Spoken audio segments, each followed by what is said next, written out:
Hello, beautiful people. It's your girl Jeannie, and it's Jeannie's Signatures. So today I'll be making this beautiful gown.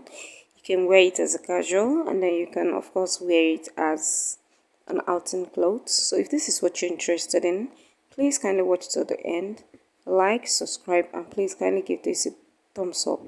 Thank you. And this video is equally beginner friendly. So for beginners, you'll find this very helpful. It's very beautiful. So without wasting time, let's get right into it. So I have my fabric here on the table, and this fabric is a lycra material. So I would advise our beginners not to make use of this material because it's quite dicey and it's quite slippery when sewing it. One of these days I'm going to be showing you a hack on how to sew it so that your threads will not be jumping as you're sewing it. So I promise to make a video on that very soon. So yes, I have 2.5 yards of fabric here, and of course the length is by 60, so that is why I'm making use of 2.5 yards. But if you're on the slim side, you can make use of 2 yards. I believe that should be enough. So let me just fold my fabric.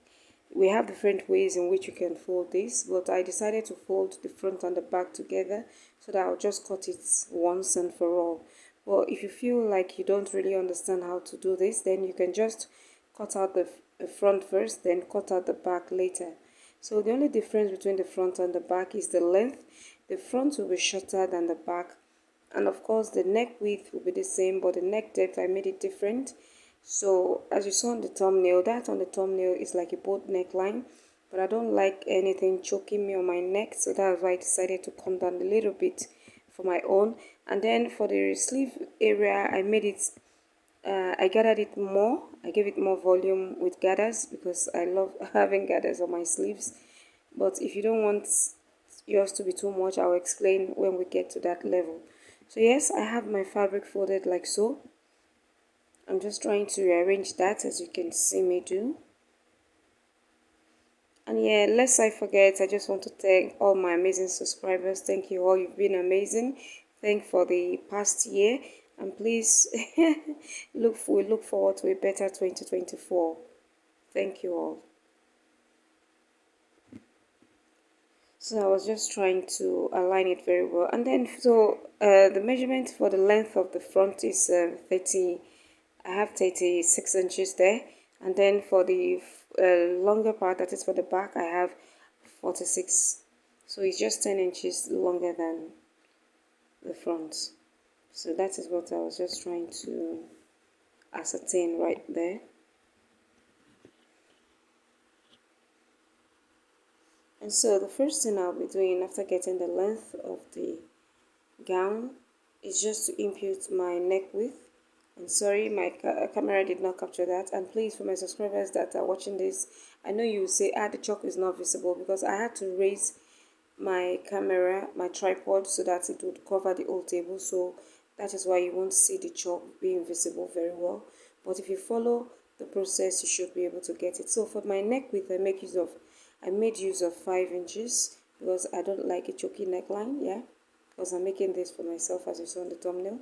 So I made it 5 inches, but if you feel 5 inches is too wide for you, please, you can go for 3 inches or 3.5 inches. And so for the back neck depth, I made use of 1.5 inches, and then for the front neck depth, I made use of 3 inches respectively. So I'm trying to use my hand to connect that because I found out that using my pattern master was just not working because of the nature of the fabric. So I'm going to be using my hand, my free hand, majorly for this tutorial. And so in order to get where I would want my sleeve to get to, like I've done this several, you just place your tape at the mid part of your neckline and then bring it down to get the length of your sleeve. So for mine, I'll be making use of the whole length of the fabric that I have on fold. So whatever yours is, you can even get your shoulder divided by 2, and then you measure the length of the sleeve that you would want, and of course you would arrive at the same destination. So I've just marked that out. And then for my round sleeve measurement, that is where my arm will be coming out from, I made this like quadruple of my normal round sleeve measurement. But if you feel like that volume was too much, you wouldn't want your volume of gathers to be as wide as mine, you can just go for double or triple. So I came down for 2 inches for my shoulder slope, and that was what I just connected to my neckline. So now going back to my round sleeve, because it's after you've done your shoulder slants that you would go for that. So that is what I was trying to explain there. So you take your round wrist measurement. So whatever that is, wherever your length of the sleeve is going to get to, you get the round sleeve measurement like so. So like I said, I quadrupled my own, that is I did it into 4. So instead of me marking 4.5 inches, because mine was 9 inches, I ended up marking 18 inches. So that was just what I wanted. So I just wanted it to have volume right around that area. But if you feel like that was too much, yeah, you can just double your own, and you can just triple it as appropriate. So I'm just trying to, because I actually did not finish the end of the cloth right there. I left like 2 inches before the edge of the fabric. So that was what I was trying to measure first before coming in by 3.5 inches from my round sleeve measurement. I don't know if you get that. So I just made a slight curve like that. So, and then I'll be taking that slight curve all the way down to the length of the fabric.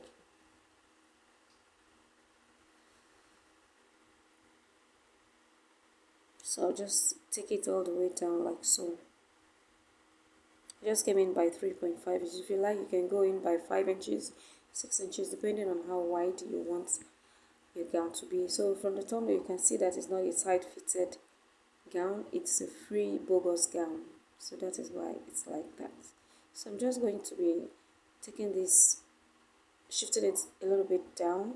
You see, you just have to be careful when handling this kind of fabric, because it's very, very tricky. So I'm just trying to arrange that so that I'll just cut it out, because we're basically through with all the measurements. So the first measurement that I'll be cutting out is the back neckline. I'm cutting that out. That's the first thing. And then of course I'll be going to the shoulder slope. I'll be cutting out the 2 inches. You can use 1.5 inches. I used 2 inches, and then I'm sloping it down like that by cutting it out.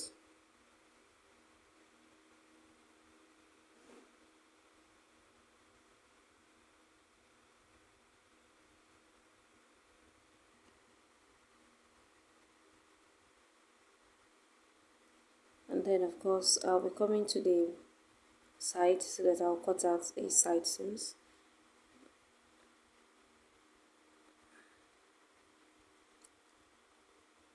So I will have to rearrange that, sorry, because I don't want to run into any problem. So I'll just have to rearrange that very well.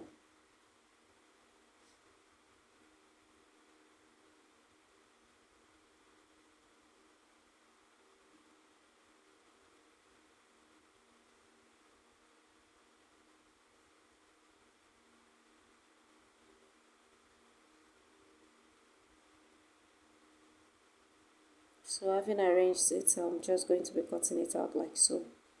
So you can see that this is quite beginner friendly, and it doesn't take time before you know you're through with the whole process and all. So I'll just shift it up a little bit so that I can cut out the remaining length.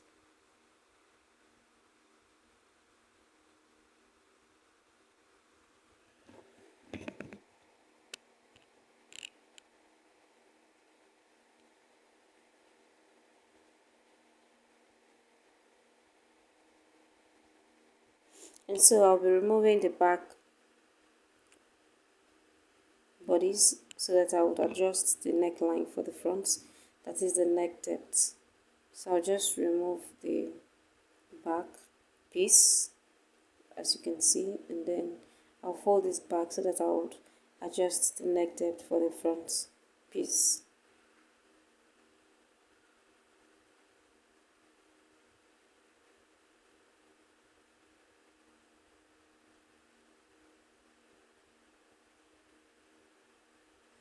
And so that was what I just did, and then through with the cotton.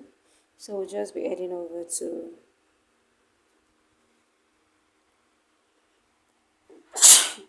I'm sorry, I have cold.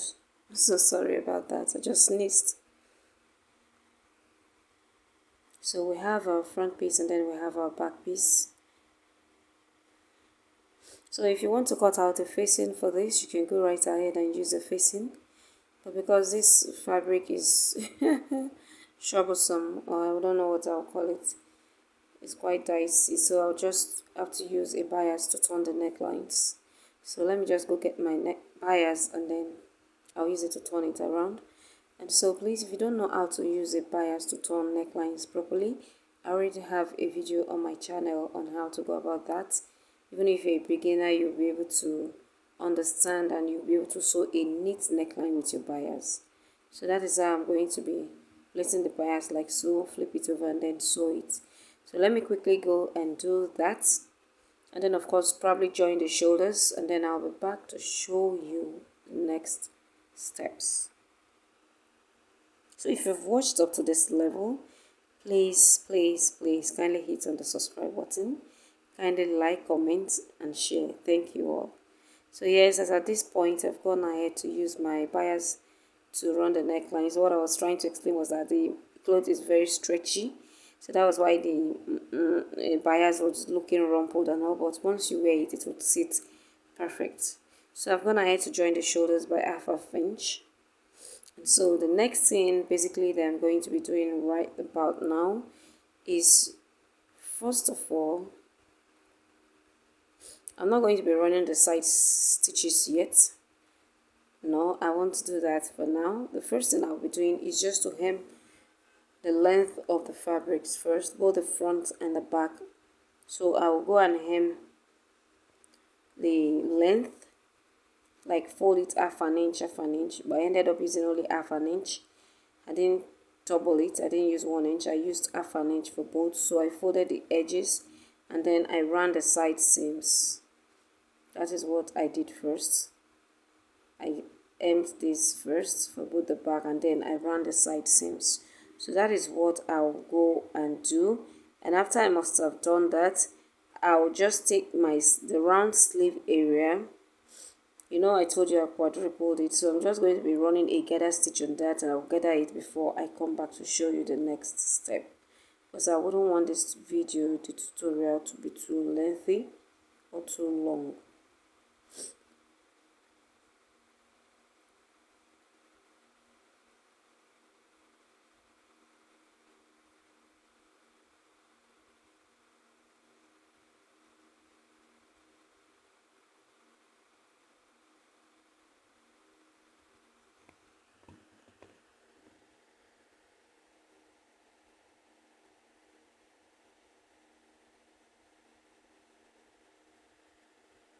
So I've gone ahead to do that. I've closed the side seams. I've gone to sew the length of the hem. So I've hemmed the hem, the length of the gown. So we are almost through with everything. So I've run gather stitches for the sleeve, the round sleeve area, and of course this is going to be carrying a band. So I'm just going to be running a stitch by the side for that later. So back to the sleeve. So I'll be using a band for this area. You can see that I've already gathered my round sleeve. So you just check whatever your round sleeve is and then you cut out a band. So I'm showing the other sleeve as well. It's the same thing. So now let me just get my fabric and then cut out the band.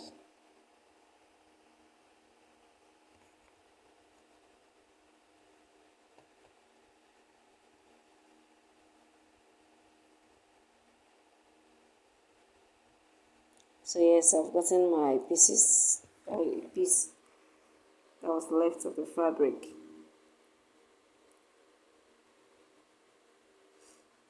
So in order to determine your band, you know this is a stretchy material. If your wrist is 9 inches, for example, you can just make it 8 so that it will have a firm grip at that area. So what I have when I opened that before folding was 7 inches. So when it's unfolded, it's going to be 3.5 inches. So I'll be using half an inch to join it to the sleeve, and so I'll be left with 3 inches band, which is perfect. And like I said, to get the band, just fold into 2 after folding that other way. and then you get your round sleeve measurement, and then you add half an inch for sewing allowance. And so that is what I have there. So I'll be cutting that out, and then I'll cut another one because of course we have two sleeves.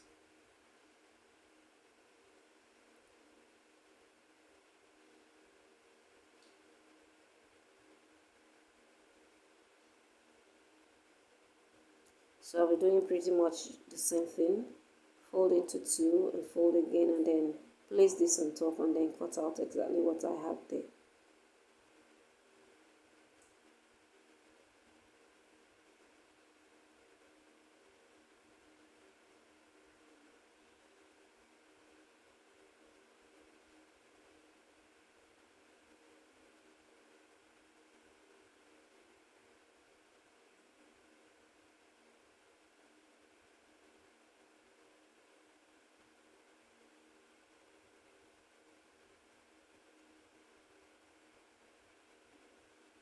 So yes, we have our bands.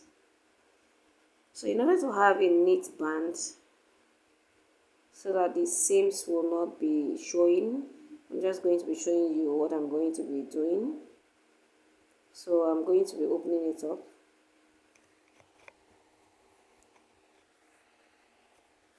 and then fold lengthwise like so, and then run your sewing allowance. Just run it like that. You do the same thing for this other side. You just take it to your sewing machine, and then you run a stitch like so, and then I'll be back to show you the next step. This is to get a neat band where the seams will not be visible. So now I've run a stitch all the way down, as you can see. So the next thing is I'll be flipping it over like this, and then bring it out like this. So in this case, you see that the seams are hidden, they are not showing, so that you have a perfect finishing. Not that the one you sew and your band, the seams are showing, and then you'll be looking for an interlocking machine to interlock it and all. You don't need that for this. It's already looking neat as it is. So if you feel like it's still loose, you can just open it up, run a stitch again, and then you come back to check. And then of course I'll be using it like this because I don't want it to be too firm. Like you saw on the thumbnail from the picture, the models, theirs was not tight, it was free. So just make sure you attach the side seams to the place where you have your seam for the band, and then you run half an inch all the way around. So that is what I'll just go right ahead and do, and then I'll be back to show you how it looks. So yes, I've gone ahead to do that. As you can see, I was carrying my baby here, that's why I couldn't use my two hands. She just refused to go in down, so I just had to make this video as in the concluding part like this, so you can see that I'm using only one hand to explain what I did. You know, children can be funny at times. She just refused to go down. So we're pretty much true. So if you enjoyed watching this tutorial, please kindly give this video a huge thumbs up, kindly subscribe, like, and please share. Thank you all, and God bless you. So watch out for my next tutorial.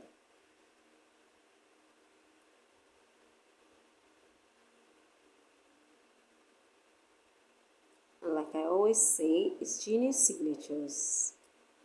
Thank you all, and catch you. Bye. Thank you all. Let's do it again this year. So this is how it looked on me. It looked beautiful. I really loved it. Thank you all, and God bless you. Bye.